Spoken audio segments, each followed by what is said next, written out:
મને એક પ્રસંગ યાદ આવે છે. હમણાં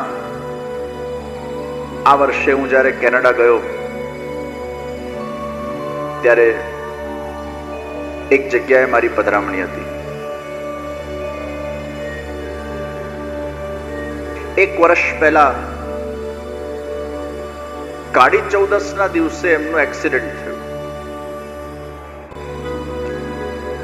અને એ એક્સિડન્ટના અંદર દીકરી બચી ગઈ, પણ 4 કે 5 વર્ષનો નાનો દીકરો એમાં મરી ગયો. દીકરી બચી ગઈ, 8-9 વર્ષની દીકરી હશે, પણ 3-4 વર્ષનો દીકરો મરી ગયો. અને એ કેવી રીતે મર્યો? જો કાળ આવે ત્યારે શું થાય? 4-5 ગાડીઓ એમના સગા સંબંધીઓની સાથે જઈ રહી હતી અને દીકરી બીજી ગાડીમાં હતી, બીજા સગા સંબંધી સાથે. તો દીકરીએ જીદ કરી કે હું આ લાલાને મારા સાથે રાખું, મારા ભાઈને.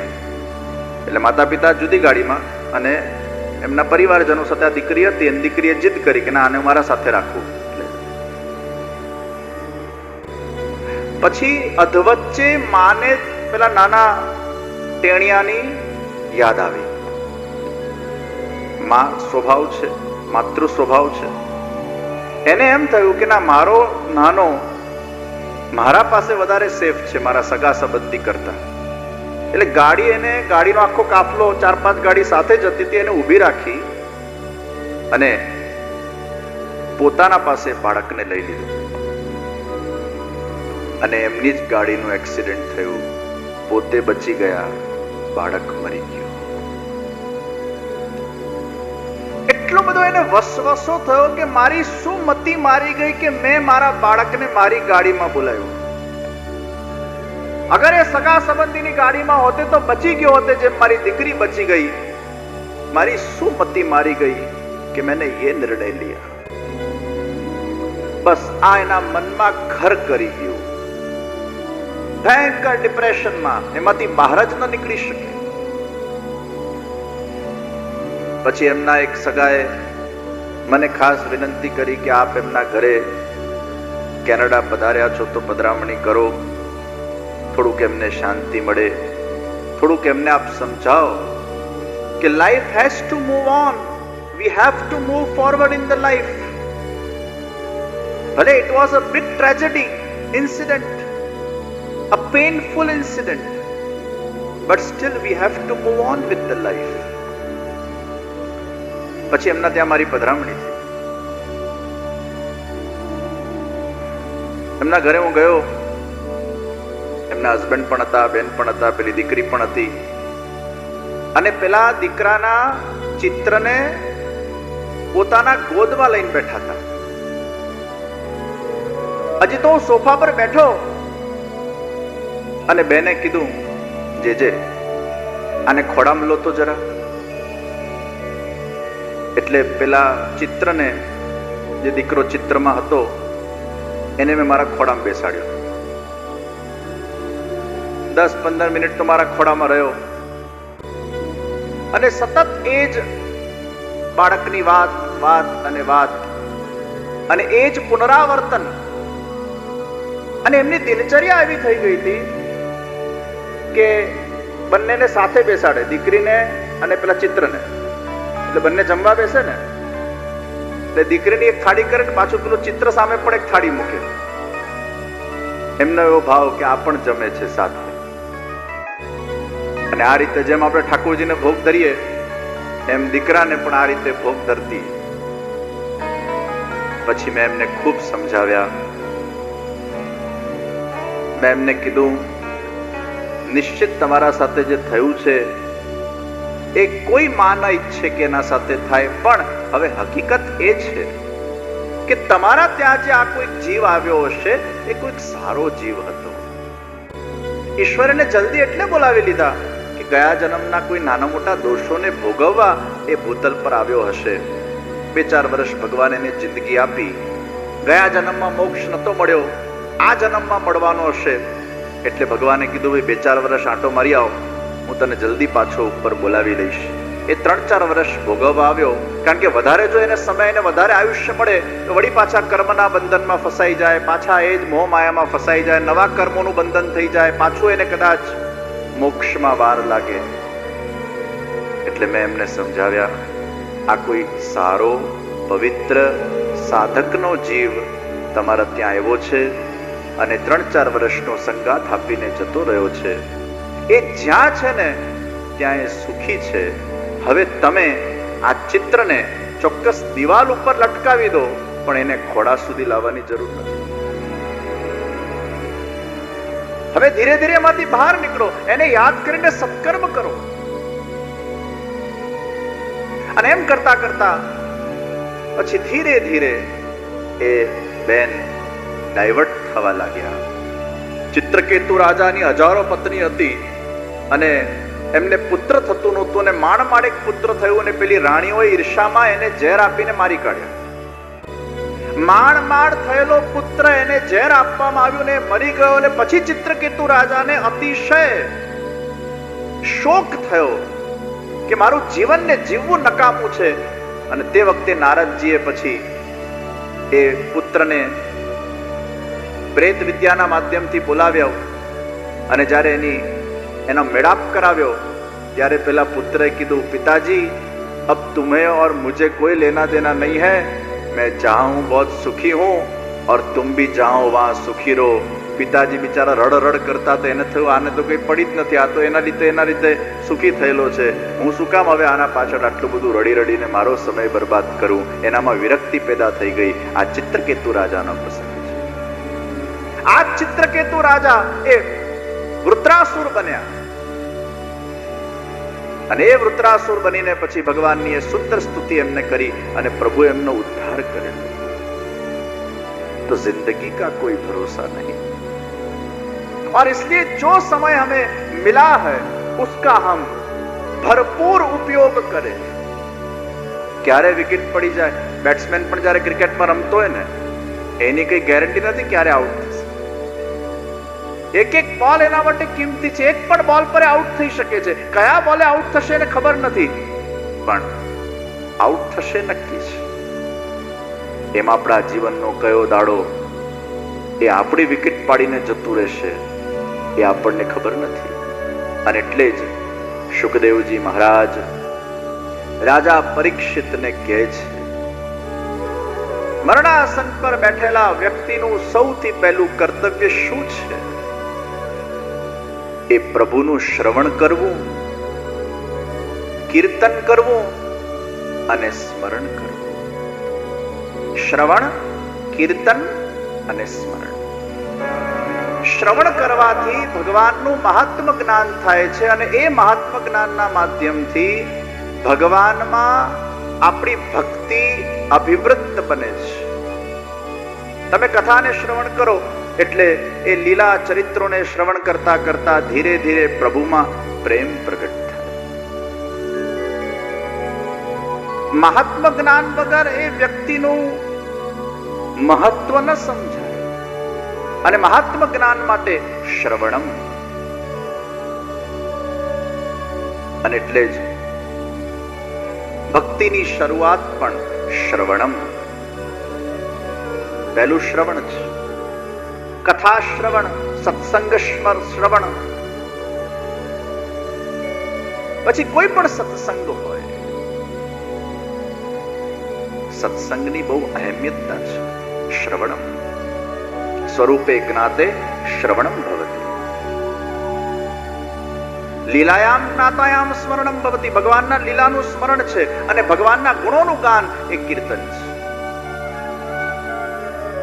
એટલે સુખદેવજી આપણને બધાને આ માર્ગદર્શન આપી રહ્યા છે. परीक्षित तो निमित्त बना हुआ है, परीक्षित के लिए ये कथा तो है ही, लेकिन यह कथा सबके लिए है. और याद रखना, सुखदेव जी ने जो अपनी कथा का शुभारंभ किया उसका पहला शब्द ये वह है. અને પહેલા જ શ્લોકમાં સુખદેવજી કીધું, लोक हितम नृप. तुमने ये जो प्रश्न किया है वो लोक हित का प्रश्न है, इसलिए ये जो कथा मैं तुम्हें सुनाने जा रहा हूं तुम तो निमित्त बन रहे हो, लेकिन ये कथा लोक हित के लिए है।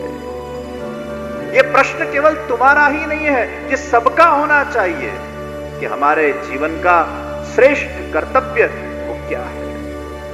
तो श्रवण, कीर्तन અને સ્મરણ, આ ત્રણ મુખ્ય વિષય છે. હે રાજા પરીક્ષિત, તું ધ્યાન કર. આખું જગત એ વિરાટ પુરુષ છે. આ વિશ્વ પરમાત્માનું સ્વરૂપ છે. ओम भू ओम भुव ओम स्व ओम मा ओम जन ओम तप ओम सत्यम ओम तत्सवितुर्वरेण्यम भर्गो देवस्य धीमहि धियो यो न प्रचोदयात्. ઉપરના 7 લોક, નીચેના 7 લોક, અતલ વિતલ સુતલ તલાતલ રસાતલ મહાતલ પાતાળ, આ 14 લોકનું આ ભગવાનનું ઘર. તો ભગવાનના મુખથી લઈને ભગવાનના ચરણ સુધી આ 14 લોક છે. આ ભગવાનનું વિરાટ પુરુષ નું ધ્યાન કર. કાળા મેઘ એ ભગવાનના કેશ છે. જ્યારે જ્યારે તું આ મેઘને જુએ ને ત્યારે એમ ભાવ કર, આ કેવલ કાળા વાદળાઓ નથી, આ તો મારા પ્રભુના કેશ છે. નદીઓ એ ભગવાનની નાડીઓ છે. સૂર્યોદય એ નેત્રનો ઉન્મેષ છે અને સૂર્યાસ્ત એ નેત્રનો નિમેષ છે. આ વાયુની ગતિ એ ભગવાનનો શ્વાસ છે. અને એટલે જ મને એમ ઘણીવાર થાય કે ભગવાન જ્યારે ક્યારેક એમને એમ થાય કે મારે ભસ્ત્રિકા કરવું છે અને આમ ભસ્ત્રિકા કરવા લાગે તો વાવાઝોડા પેદા થઈ જાય. વાયુ એ ભગવાનનો શ્વાસ છે. સુખદેવજીએ બહુ સુંદર ધ્યાન વિધિ આપી છે. અને સુખદેવજીના શબ્દોમાં આપણે જો આ ધ્યાન કરીએ, કેવી રીતે સુખદેવજીએ ધ્યાનની પદ્ધતિ આપી, આ સુખદેવજીના જ એક એક શબ્દને જો આપણે લઈએ અને આંખ બંધ કરીને શ્રી કૃષ્ણ શરણમ મમનું જાપ કરતા કરતા આ જ શબ્દો દ્વારા જો ધ્યાન કરીએ ભાગવત પ્રમાણે, બહુ આનંદ આવશે. એમાં તમારા પોતાના ઈષ્ટદેવનું, તમારા ઘરે બિરાજતા ઠાકોરજીનું, કારણ કે ભગવાન તો જુદા જુદા સ્વરૂપથી વિરાજે છે. સર્વત પાણીપાદાંતમ સર્વતોક્ષિ શિરોમુખમ સર્વત શ્રુતિમન લોકે સર્વમાવૃત્ય તિષ્ઠતિ. એના તો બધે મુખ છે, બધે ચરણ છે. તમે જે વખતે જ્યાં જે સ્વરૂપના અંદર એમને આવિર્ભૂત કરો તે વખતે ભગવાન જ્યાં એમના નેત્ર છે, જ્યાં એમના ચરણ છે, જ્યાં એમના હસ્ત છે, જ્યાં એમનું વક્ષસ્થળ છે એ પ્રગટ કરી દે છે. અને આવિર્ભૂત થયેલા સ્વરૂપને જ્યારે આપણે સેવીએ છીએ, સેવા કરતા કરતા કરતા કરતા ધીરે ધીરે પછી એ સ્વરૂપ આપણા હૃદયમાં વિરાજમાન થાય. આપણે આંખ બંધ કરીએ એટલે સ્પષ્ટ રૂપે એ સ્વરૂપ દ્રષ્ટિગોચર થવું જોઈએ. કેટલા લોકોને આંખ બંધ કરો અને આમ તરત તમને આમ વ્યવસ્થિત ભગવાનનું સ્વરૂપ આમ ક્લેરિટી સાથે દેખાઈ જાય છે. હાથ ઊંચા કરે, ક્લેરિટી સાથે, ધૂંધળું નહીં. કેટલા 1 2 3 4. તો તમે બધા શું કરો છો પાછળ? કોઈને ક્લેરિટી જ નથી. આ બાજુ ક્લેરિટી સાથે આમ ઠાકોરજીનું સ્વરૂપ દેખાઈ જાય છે. આંખ બંધ કરો, આમ એકદમ ધૂંધળું નહીં, આમ ક્લિયર, ક્રિસ્ટલ ક્લિયર. તો આંખ બંધ કરીએ ને આપણા ઈષ્ટદેવનું સ્વરૂપ આપણને આમ ક્રિસ્ટલ ક્લિયર દેખાઈ જાય. બરાબર એમના નેત્ર, એમનું હાસ્ય, એમના ચરણ, ચરણમાં પણ એમની એ આંગળીઓ, એમના કપોલ, એમના દ્રોષ્ટ આમ ક્રિસ્ટલ ક્લિયર દેખાય. અને આંખ બંધ કરો અને એમનું ધ્યાન થઈ જાય. તો સુખદેવજી મહારાજ બહુ સુંદર આપણને ધ્યાન પદ્ધતિ આપે છે કે હૃદય પ્રદેશના અંદર ભગવાનનું ધ્યાન કરો. અહીંયા સુખદેવજીએ ચતુર્ભુજ સ્વરૂપનું ધ્યાન બતાડ્યું છે. તમારા ઠાકોરજી અગર 2 ભુજવાળા હોય તો 2 નું ધ્યાન કરવાનું. અને તમારે ત્યાં દ્વારકાધીશજીનું સ્વરૂપ બિરાજતું હોય, ચતુર્ભુજ સ્વરૂપ હોય, મથરાધીશજીનું હોય, ગોકુલનાથજીનું હોય તો જુદી વાત છે. પણ બાલકૃષ્ણલાલજી અથવા શ્રીનાથજીનું સ્વરૂપ. તો સુખદેવજીએ જે ધ્યાન પદ્ધતિ બતાડી કે ચતુર્ભુજ સ્વરૂપ નું ધ્યાન હૃદય પ્રદેશમાં કરવું, શંખ ચક્ર ગદા પદ્મ સાથે. અને શું વિચારવું? કમલના સમાન ભગવાનના વિશાળ નેત્ર છે. ભગવાનના નેત્ર વિશાળ છે, કમલના છે. અને વિશાળ નેત્ર માં પોતાના મનને સ્થિર કરવું. ભગવાને કેસર સમાન પીળા વસ્ત્રોને ધારણ કર્યા છે. ભગવાનની ભુજાઓ શ્રેષ્ઠ રત્નોથી યુક્ત થયેલી છે. શિર ઉપર મુકુટ છે, કાનમાં કુંડલ છે. પ્રભુના ચરણ કમલ એ હૃદયના અંદર વિરાજમાન છે. એ ચરણને હૃદયમાં ફીલ કરવા. ચરણ કમલ હૃદય में विराजमान है. ગળામાં કૌસ્તુભ મણિ છે. હૃદયમાં શ્રીવત્સનું ચિહ્ન છે. હૃદય સ્થળ ઉપર એક દિવ્ય રેખા છે. વક્ષસ્થલે વનમાલાથી સુશોભિત છે. કમરમાં કરધની છે, આંગળીઓમાં વીંટી છે, ચરણમાં નુપુર છે.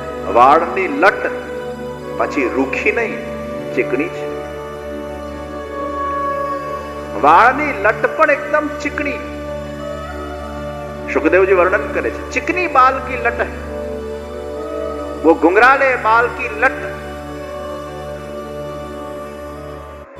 પ્રભુનું મુખ કમલ મંદ મંદ મુસ્કુરાતું મુસ્કુરાતું છે. લીલા પૂર્ણ ઉન્મુક્ત હાસ્યથી એ ચિતવન પ્રભુના શોભાયમાન થઈ રહ્યા છે. એ નેત્રમાંથી દિવ્ય ઉર્જા નીકળે છે અને આપણા ચિત્ત મન અંતઃકરણને, સંપૂર્ણ દેહને, સર્વ ઇન્દ્રિયોને, રોમ રોમને ભક્તિથી પ્રકાશિત કરી રહ્યા છે. આવું સુંદર સુખદેવજી મહારાજે આખો ધ્યાન પ્રકાર આપણને બતાડ્યો.